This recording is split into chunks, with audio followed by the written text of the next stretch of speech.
I missed last week. Boo! Yeah. Whatever. Shut the fuck up. You guys talk too much. I know then, that wasn't that mean. I've never seen this man before in my life. So for the first few years of my life, I grew up without a dad. You know, my mom dated guys, and but I never called any of them dad.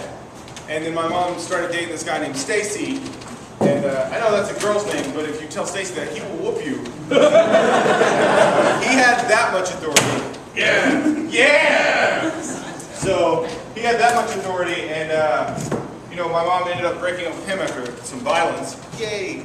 So then she started dating the guy who went on to become my stepdad, and when they were dating and we'd go over to his house, he'd be like, my mom's boyfriend that loved chores and loved McDonald's and loved video games and cartoons. And then when they got married, he became my dad who loved chores. And I ruined that because I said,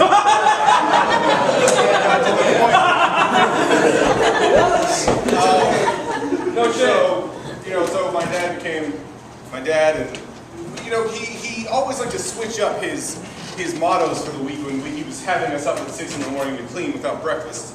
And the first one was always, work is easy. You're making this too hard on yourself. Look, this is all it takes. And then the next week it would be like, you're trying to take the easy way out of everything. So once my dad was like, he was really strict, and so I'm grounded, and I have to do yard work in the backyard as part of my punishment. And the reason I was grounded is because I made F's in school, because school sucks. So we're in the backyard, and we're digging ditches in the backyard for hours. And once you dig so deep, you hit rocks. And I can't dig through rocks. I'm 8 years old. So our only option is to stand out in the sun. He just makes us hold our shovels out like this and stand out in the sun.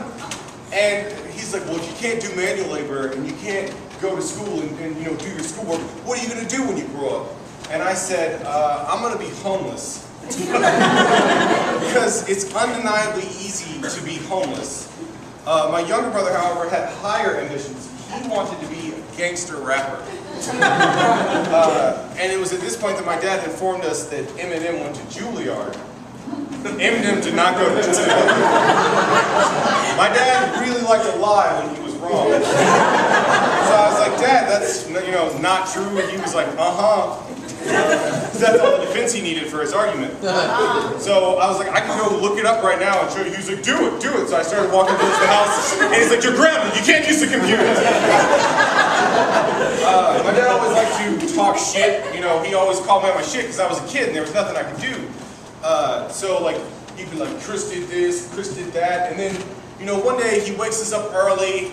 He makes salmon patties and all this stuff for breakfast, and then he doesn't share any of it.